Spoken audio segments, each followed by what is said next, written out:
Welcome to the Australian Hiker Podcast, Australia's longest-running hiking podcast, downloaded over 750,000 times in 150 countries and providing you with an Australian perspective on all things hiking. We're your hosts, Tim and Jill Savage, coming to you from Ngarigo Country. In today's episode 238, we showcase the newly opened Guthaga to Charlotte Pass Walk in Kosciuszko National Park. Before we get into today's episode, if you'd like to help support Australian Hiker and this podcast, there are a couple of ways that you can help us out. Firstly, by subscribing on your podcast host of choice so that each episode is available as soon as it's published, and if you have the opportunity, leave us a 5-star review. Another way to support us is go to the Australian Hiker website at www.australianhiker.com.au and click on the supporters page and buy us a coffee. You can do a one-off donation or become a monthly supporter. All donations are greatly appreciated and help us to continue producing this podcast and blog. Now let's get on to today's episode.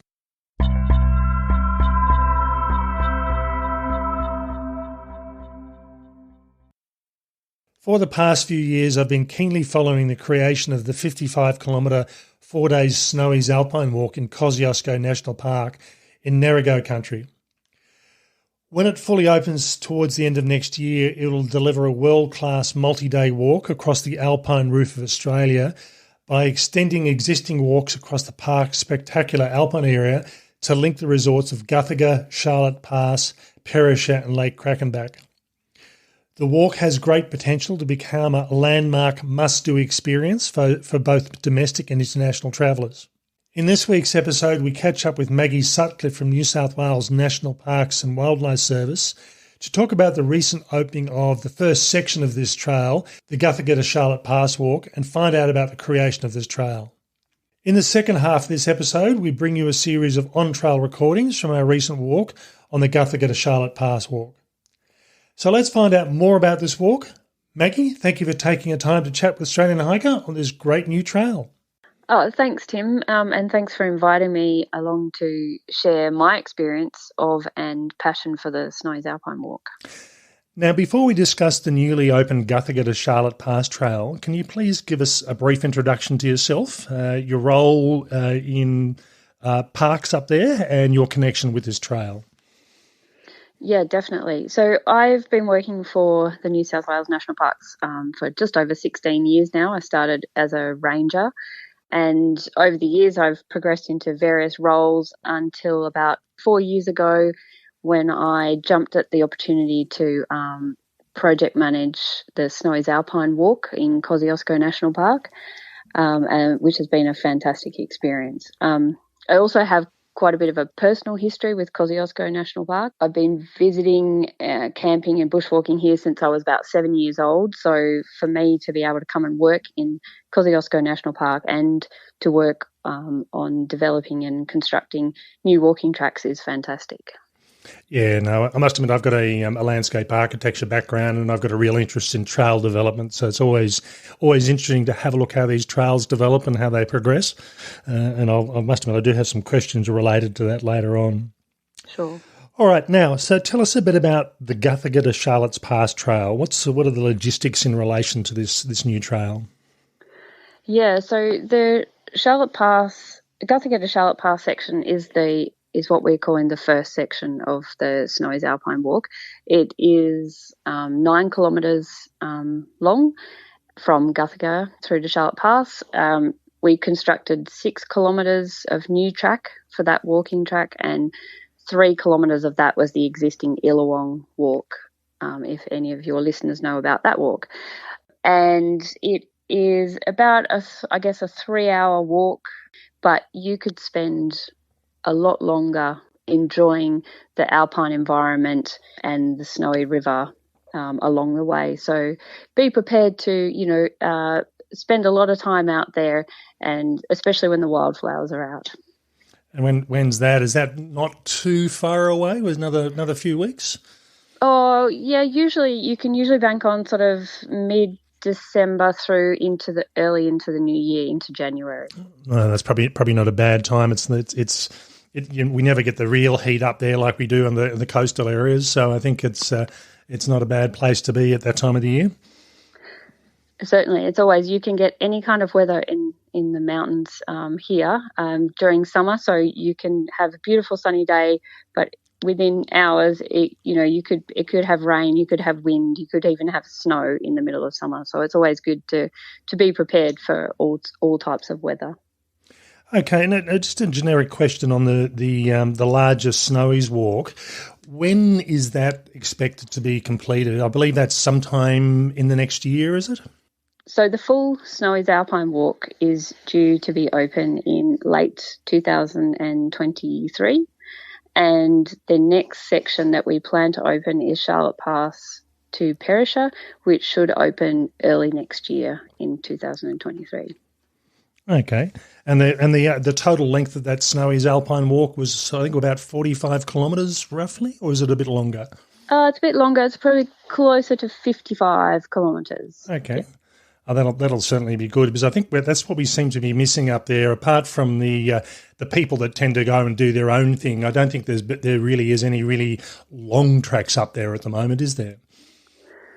Yeah, that's correct. Besides the main range loop, which is around the sort of 21 kilometres, there aren't a lot of other longer walks in that part of Kosciuszko National Park. And I guess that was always part of the plan of doing the Snowies Alpine Walk, is that we would provide more walking experiences for people within Kosciuszko National Park, and also to give them more opportunities away from the main range loop and the summit of Kosciuszko. So yeah, it's a fantastic. Each section of the Snowies Alpine Walk is a fantastic day walk in its own right. So people will be able to do the full 4-day walk. They'll be able to do a day walk, 2 days, 3 days, however much time they have. So it's a fantastic walking opportunity. Now, how was the route chosen for the bigger walk overall, but particularly for this section? Was it a matter of a straight line, or did someone sit down and work out where all the interesting bits were and try to connect them together? Yeah, it's probably a bit of a combination of both, really. So obviously there was an initial plan to have the 4-day walk, and for the walk to join all of the resorts within Kosciuszko National Park. And that was the original concept. And then there were lines on a map, but the real work came down to being on the ground and getting out in the field and doing survey work and walking different alignments to find the right track to get us from A to B. For the Guthaga to Charlotte Pass section, I personally walked that section about four or five times before we came up with the final alignment, and that was about trying to reduce environmental impacts, take into account cultural heritage values.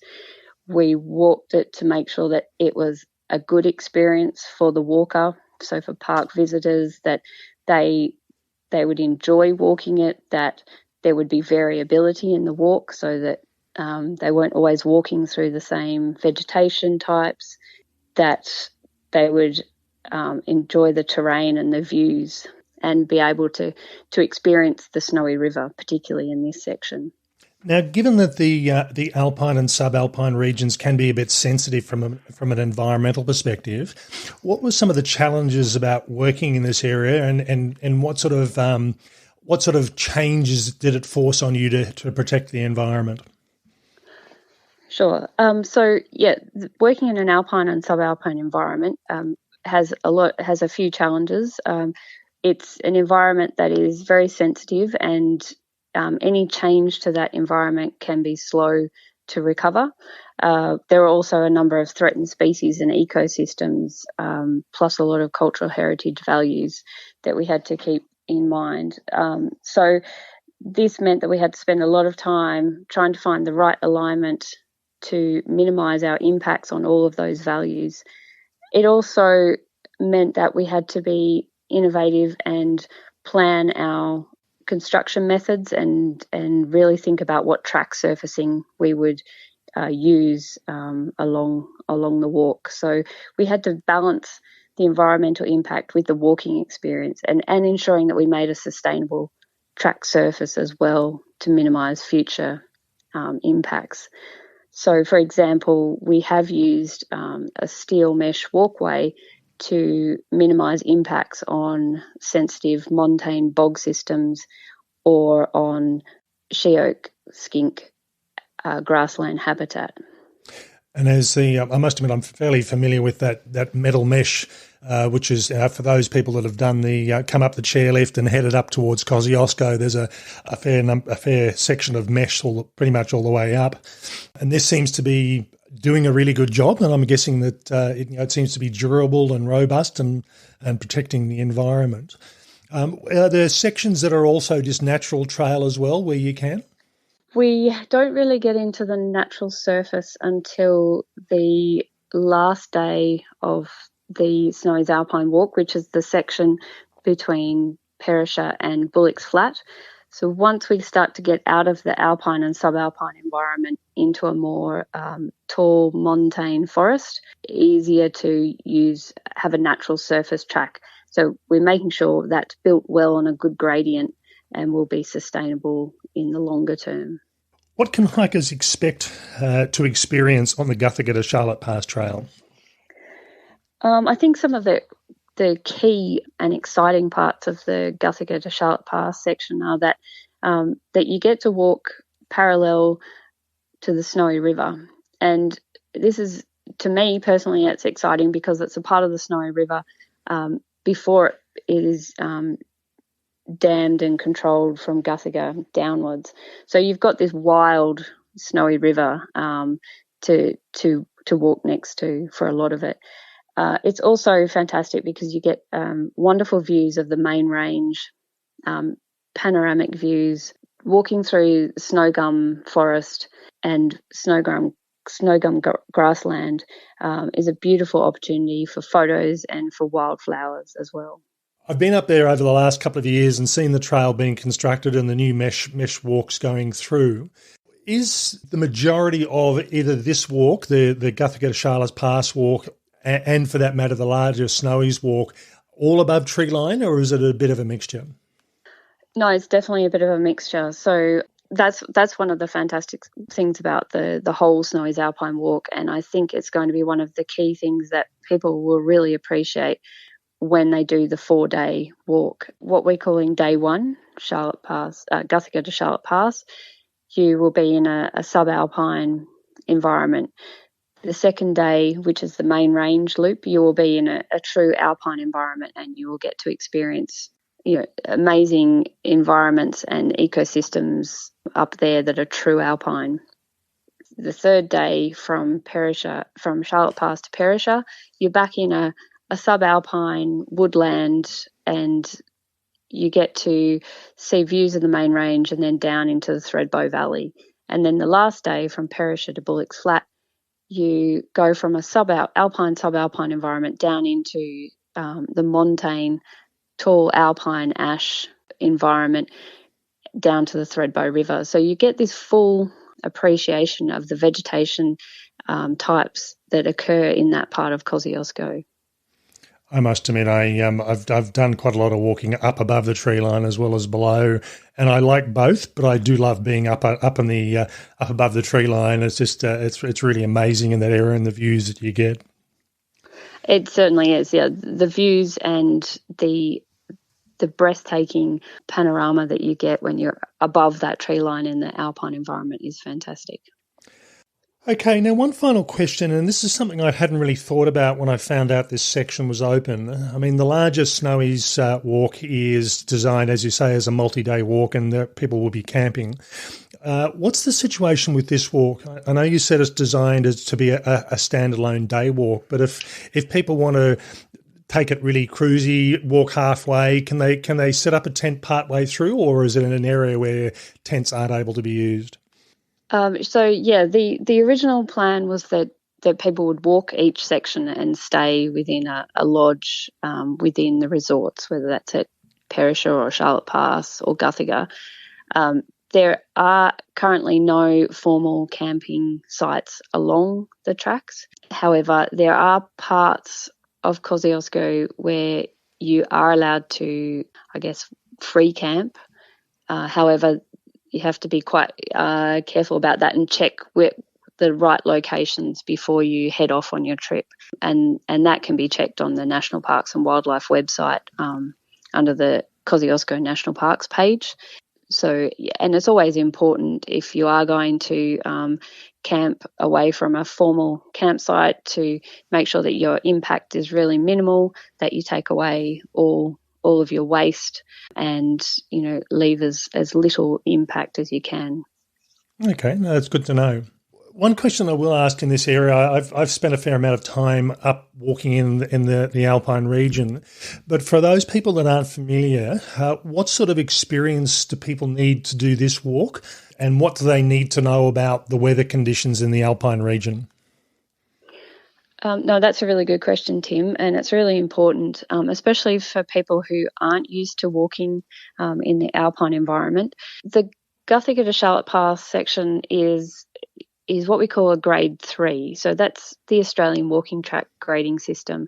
And grade 3 means that, people should have some bushwalking experience. It's recommended, and that it's generally suitable for most ages and fitness levels, and that you can expect some short, steep sections and some steps. But you're on a form track, and the track in this case definitely is signposted as well. It's always really important to remember when we're walking in the Alpine environment that it can be the middle of summer, but you could have snow on that any one day. So it's always important to expect a change of weather, to have the right clothing, wear sturdy shoes, carry a first aid kit, snacks and water, and really important to always let someone know where you're going and when you expect to be back.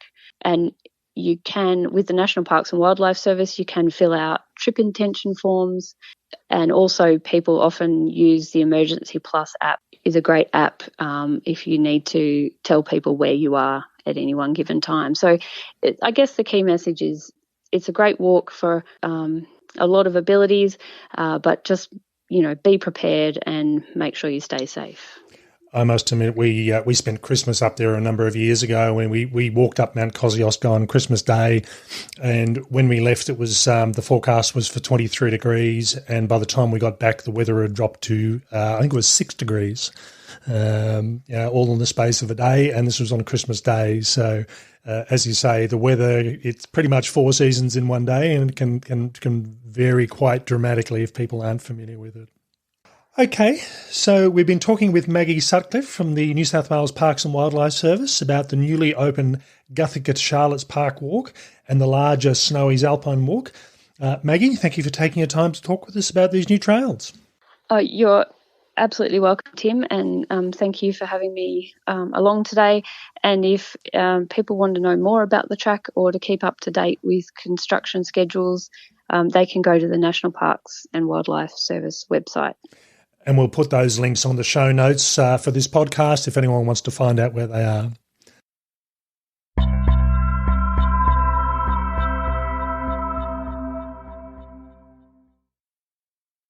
In this next section of the podcast, we bring you a series of on-trail recordings which we undertook just a few days after talking to Maggie when we did the walk ourselves.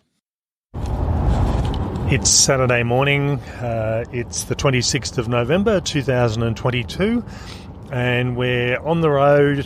We left Canberra at around about 5:20 this morning, and we're probably around about 25 k's from Guthiga village after just having stopped at McDonald's for our usual quick breakfast stop on the way through. I was originally planning on doing this walk today, and on Monday they had reasonably heavy snow, and looking at the snow cams of the Australian snowfields and the Guthiga area, there was around about 60 centimetres of snow on the ground, so I was looking pretty doubtful that we were going to be walking this weekend, but I thought I'd keep an eye on it. And the snow cams yesterday afternoon, I haven't checked them this morning, the snow had pretty much melted and gone. So given the weather forecast and given that next weekend is going to be forecast for rain, we opted to go out this weekend and do this Guthaga to Charlotte Pass walk, which one way is roughly 9 kilometres and return is going to be 18 kilometres. And that's our plan, is to do a return walk. So realistically, even at 3 kilometres an hour, which is a relatively cruisy sort of pace, it's about a 6-hour walk, and we'll see how it goes from there. Weather is quite nice. It's sunny. It's very clear. There's only the odd cloud in the sky. A bit of low-hanging mist at the moment, given it's still relatively early and we are in the Australian Alps. But it's looking like it's going to be a really nice day. And I think certainly from a weekend perspective, this is probably one of the best weekends we've had in quite a while. So again, it's another reason just to come up and do this walk. Yeah, I'm looking forward to this one. As Tim says, I'm driving in really lovely conditions at the moment. Not much traffic on the road. Every now and then we get a little bit slower because of the low-hanging mist. I think it'd be a really nice one, and we can see the snow in the distance. So there's still snow around, and it's the end of November, which is, I guess, the way of the world at the moment. Okay, and next time we talk to you will be when we start our walk. Good morning. It's Saturday the 26th of November 2022. It's 8:30 and we're here at the start of what is signposted as the Illawong Walk, Snowies Alpine Walk. But today we've come up to do the Guthaga to Charlotte's Pass section, which is the first official section of the Snowies Alpine Walk that has been officially opened. I must admit, it was a bit confusing working out exactly where we were going to go, so we ended up driving down here to see a sign that said official vehicles only, please park 350 metres up the road at the car park. So this was probably the most difficult thing so far of this walk, is working out exactly where the starting point is. And at the moment, I mean, this Snowies Alpine Walk isn't open and there's no official trailhead. So I think it'd be interesting to see if they're going to put a larger sign up when the completed 50-odd kilometre walk opens towards the end of next year. Weather is good. It's cool, but it's actually quite pleasant. There's snow drifts and quite a lot of snow on the higher peaks surrounding us, but where we are, it's actually looking quite good, and the trail so far is looking quite dry. So cool probably doesn't quite cut it for me. I think I've lost feeling in my fingers. We need to get moving soon. But yeah, it'll be a lovely day. You can see snow in the distance, hills and mountains. And actually I'm just seeing a pile of snow just behind Tim there. So that's kind of I guess an indication of the week that's just been. But yeah, it is a beautiful day. Looking forward to this one. And we are actually expecting snow drifts on the trail. I mean, that's something you can get into December and even January, so that's not unusual. But so far it's looking like the weather's going to be really good. Talk to you later. It's 9:50. We're just having a little bit of a break and doing a recording. And we are approximately halfway to Charlotte Pass. We've done 4.52 kilometres out of the 9-kilometre trip. And it's interesting. It's a lovely walk. We spent the first half of the walk up until the Snowy River, when we crossed over a suspension bridge, pretty much in treeless heathland as we were walking up the valley. And now, as we've gone over the bridge, we've come into a different sort of vegetation. We're walking through snow gum forests, and it's very different, but we've still got the river as our companion down the side. Yeah, we've stayed with the river along the way, a lot of water, and a few smallish waterfalls along the way.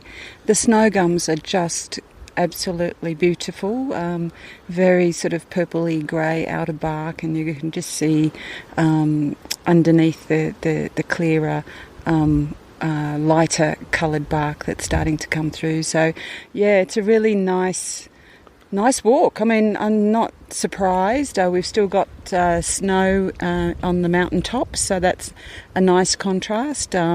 It's the wind's picked up a little bit, but it's not too bad, and the sun hasn't stopped shining.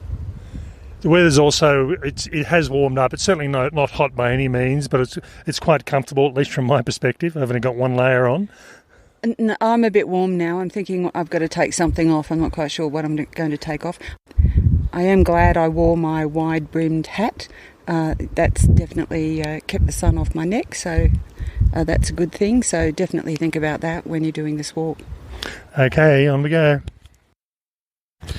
Okay, it's 11:30. We're here at Charlotte Pass, just at the car park and where the toilet facilities are. As probably expected, there is a huge number of cars parked all the way down the road. Every time I've ever been to the Charlotte Pass car park, it's like this.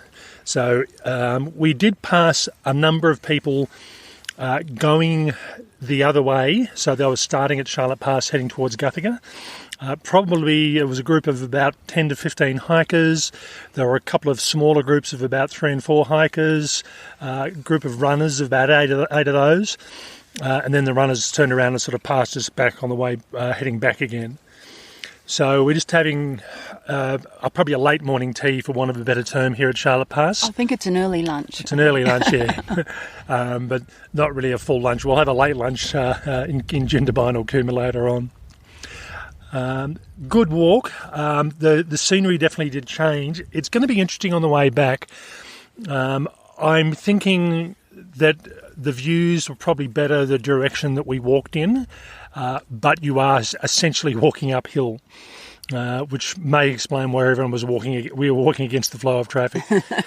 But it'll be interesting to see and to see what the views are like and to make a recommendation if you're only going to do one way. Yeah, it's lovely. Again, the sky is blue, sun is shining. The snow is everywhere. We haven't had to walk through any of it, but it's just a beautiful backdrop to the day. And quite a few people out, which is great to see. I think they're trying to take advantage of the fact that this is going to be the fine weekend for a little while yet.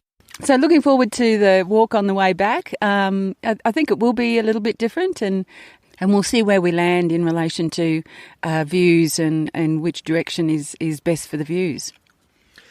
Okay, as Jill said, we here at Charlotte Pass, this is really the gateway if you're walking up Mount Kosciuszko and you don't want to use the chairlift. And you've got a couple of options through there, either doing the main range walk or heading up the walk itself. Certainly the high peaks are covered in snow, and we looked at a number of people crossing the river down below and heading up to do Blue Lake. There were people with skis, and there definitely is snow up there, and you'd be walking through snow as well as a cleared track as well. So it's the high peaks that are pretty much still covered in snow. Okay, we'll finish our break and then head off. It's 1:16. We're just heading back and seeing a lot more people. It seems to be people obviously started walking around about 9:30 at the start of both directions. And we're starting to see more people in both coming from behind us and coming from in front of us. Yeah, so the weather's held out, and we're getting quite close to the end of the walk now, but still, very nice. Quite a different view heading this direction as opposed to the Guthiga to Charlotte Pass direction. So, we'll have a bit of a debate about whether or not which one's better, I think. There's some pros and cons of both directions, so that might make it a little bit difficult to settle. Having said that, though, I think the way we started from getting from Guthiga to Charlotte's Pass has the better views, and I think purely based on that, it's probably, if you're only going to do one direction, that's probably the one to do it. But as Jill said, there are some pros and cons to take into consideration, and which end do you start at and which end do you finish at. If you're going to do both directions, we'll talk about that in the discussion at the end of these recordings. Okay, talk to you later. It's 2:56.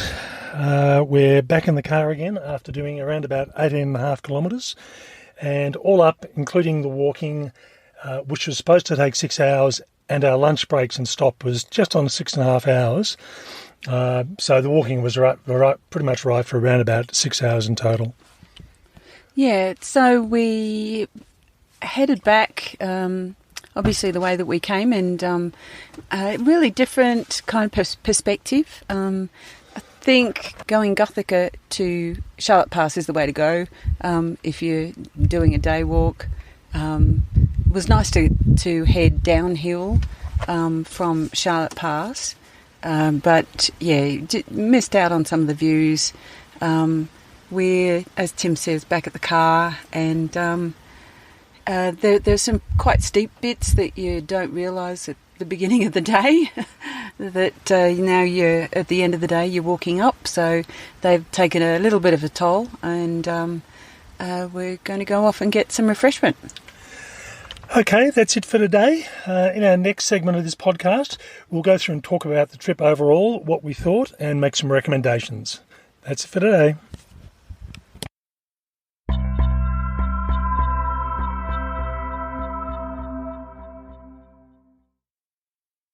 All right, so for us, this walk was a bit of a weird one. We had planned for a number of weeks to actually go up and do this walk. We had very good weather. It was clear, it was sunny. The rain actually wasn't too bad.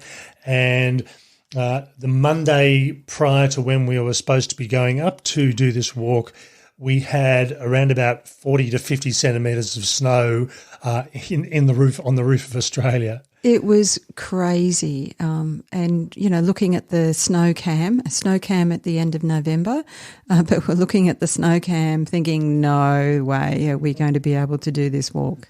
And I must admit, I know how quickly the snow can melt in these sort of areas, particularly if the conditions are good. But having said that, if you get a lot of rain, then it melts all the snow, but it can become a bit slushy. So I paid very close attention to the snow cam over the Tuesday, Wednesday, Thursday and Friday. And thankfully, by the time we got to Thursday afternoon, there was virtually no snow left there at all.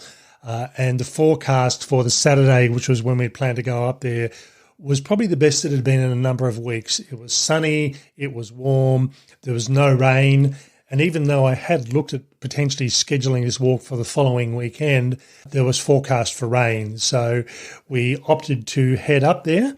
Well, you opted to head up there, and I was still a little bit circumspect about what we would find, but, you've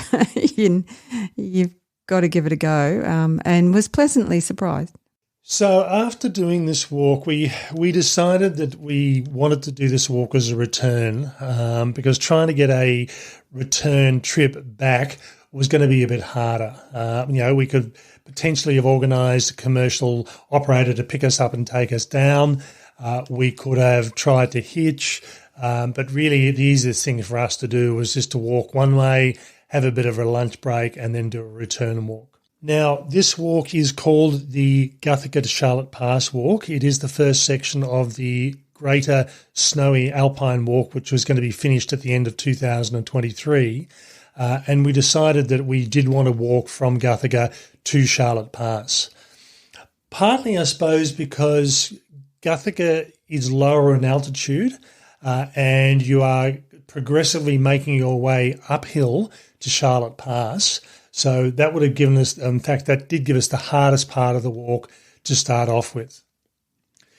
Coming back down again, certainly the trail is very undulating, but it's an easier walk if we're doing the 18.4 kilometres, which is what it ended up being, walking up to Charlotte Pass and then walking progressively back down to Gothica again.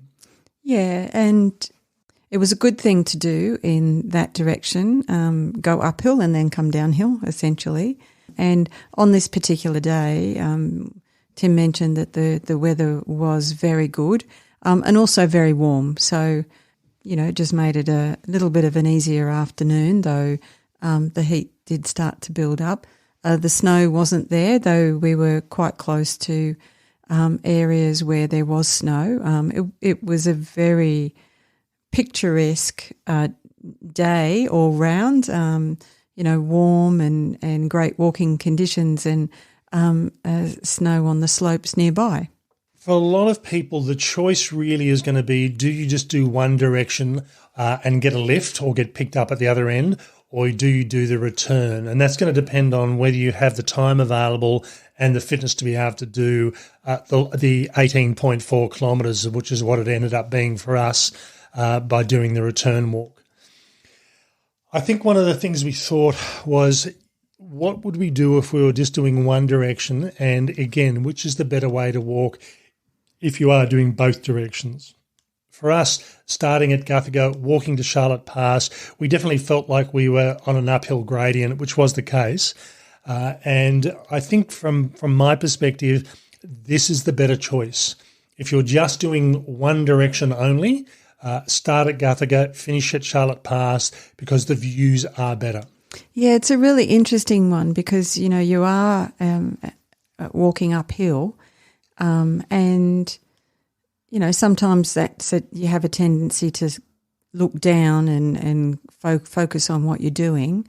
The views and the landscape are definitely worth heading towards Charlotte Pass, much more so than heading the other direction. And I think coming from Charlotte Pass back to Guthaga, there was nothing wrong with it as a walk. It was a good walk, but it was a better walk walking from Guthaga to Charlotte Pass. If you're doing this walk in both directions, you can start at either Guthaga or Charlotte Pass. Again, we would probably recommend that you start at Guthaga. The Charlotte Pass parking area is a bit of a nightmare because that's where everyone parks to walk up to Mount Kosciuszko, to walk up to Blue Lake, to do the main range walk.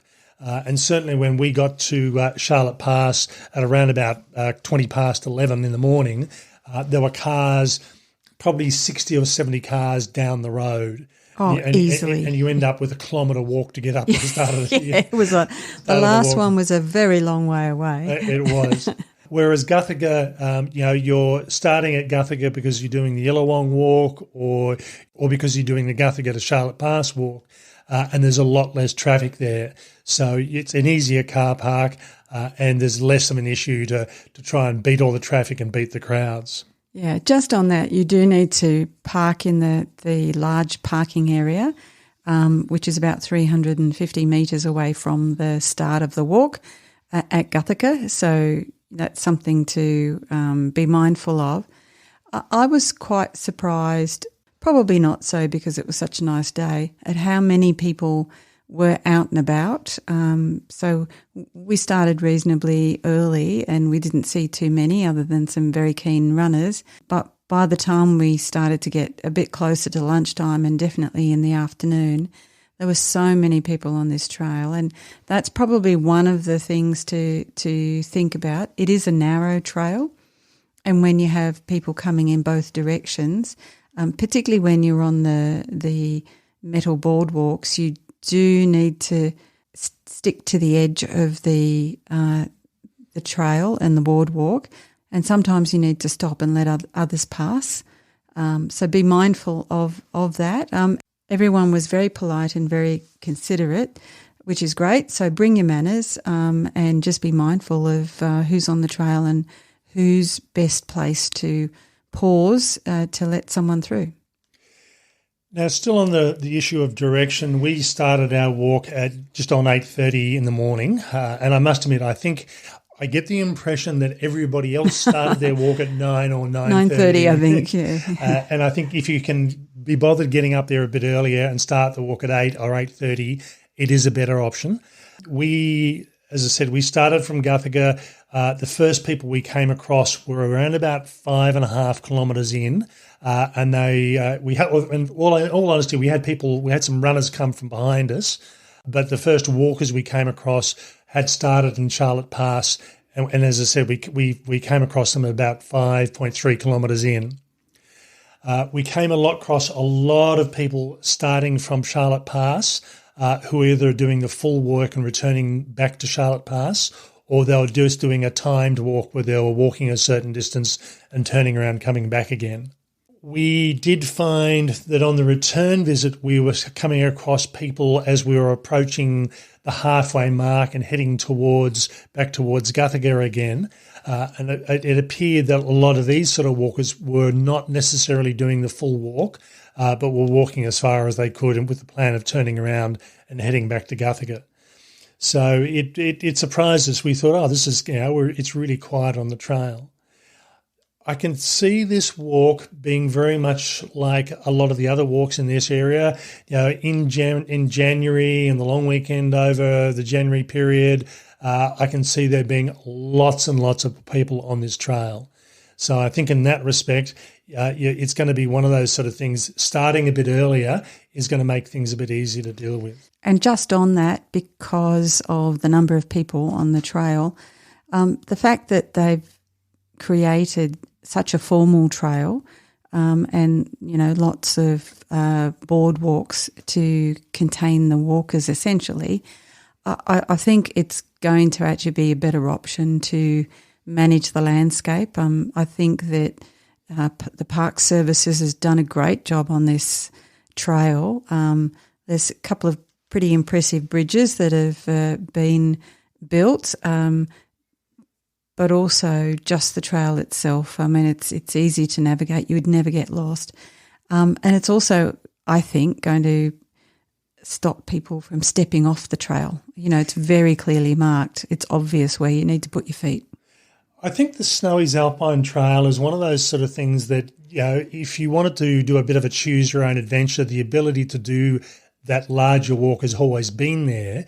But it's been reliant on, can you get across the Snowy River if the water's a bit too high or a bit moving too fast?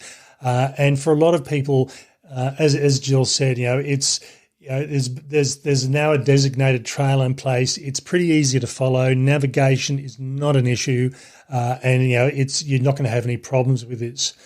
One thing I did note, not too far after we'd started, was you could see where the old trail had been, and this is where people had worn a track into the landscape.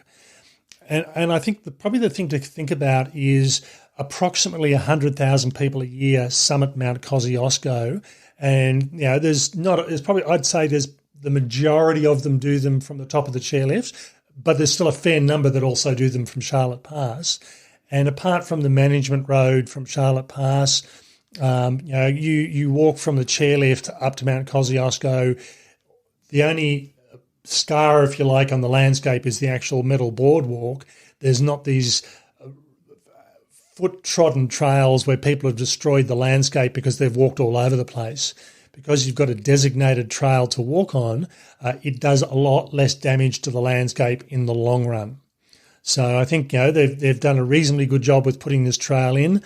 Yes, they've had to cut bush out to get the trail into place, but I think in another year or two you'll be almost impossible to see where it's been done. So they've done a really good job in protecting the landscape of this walk. And in the interview, we did hear of what goes into working out what to put on the trail, where to go, and the attention to detail around sensitive communities and the best possible route to follow. Now, one thing that's worthwhile keeping in mind for any walk, including this one in when you're up virtually the highest parts of Australia, is the weather conditions. Now, I've spent a lot of time over the last few years hiking in Kosciuszko National Park. I know better, but doesn't necessarily mean that I actually do what I'm supposed to. So I bought a pair of fingerless Lycra gloves with me with the expectations my hands would burn if I didn't wear them. For some stupid reason, I opted to go for a peaked cap, and I was thinking beforehand, no, I'll bring my broad-brimmed hat, and I'll if you look at the write-up, the written write-up of this trail, you'll see a photo of what my head looks like. It's virtually burnt up to around about where the peak cap starts, and the top of my head's sort of almost white. And don't forget the little keyhole on the cap, and you've got a little burn mark there too. So that's and you weren't wearing your cap straight. So just watch that next time. So you've got a crooked tan line or burn line, I guess. Yeah, and I think if you're not used to walking in the Australian Alps, you don't. And as I said, I'm used to it, and I know better. But I for some reason, I just decided not to wear my fingerless gloves, which meant my back of my hands got burnt, and I should have worn a broad-brimmed hat. And really, that's the best choice, particularly if you've got no hair. The other thing that I didn't do, which I regret, is because there is so much metal mesh on this walk as a walking surface, I opted not to bring my tracking poles. In hindsight, that was a mistake. Yes, by carrying tracking poles, you will be physically carrying them and not using them in a lot of the boardwalk areas. But I think there's enough areas of natural trail that you'll get benefit out of tracking poles. So I would suggest bringing them with you. Even though there is plenty of water from the river, if you're going to drink the water from the river, I would still recommend using a filter. Yes, we're up the highest part of Australia, but there are still animals up there.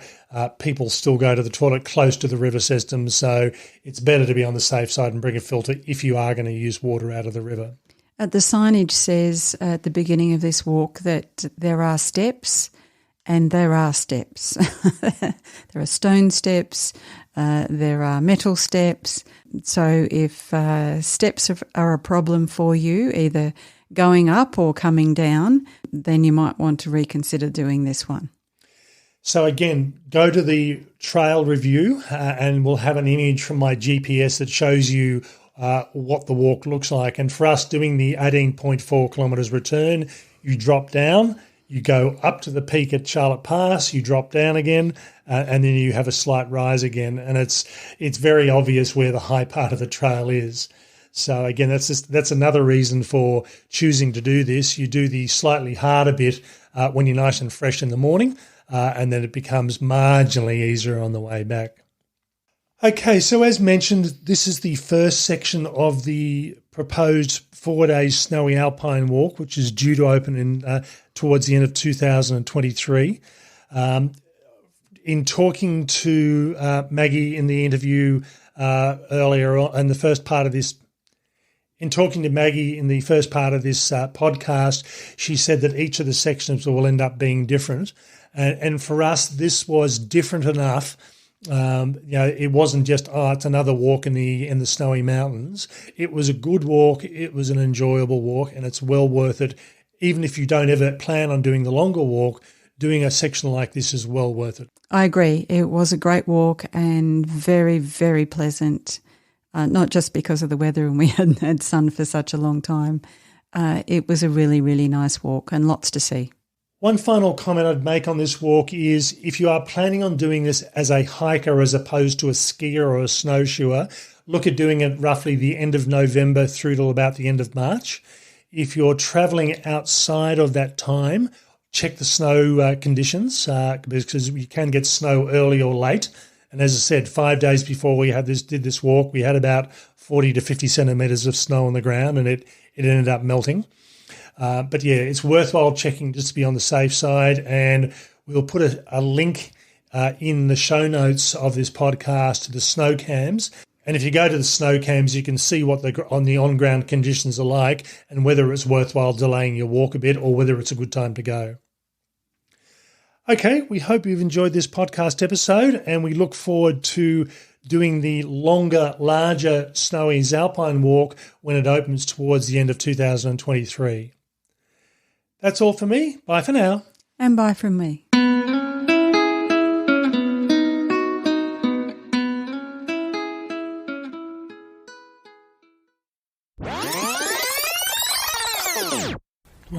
You keep pushing it into my nose. It's like I'm going to fall over. Stop it. I don't know what I'm going to say now.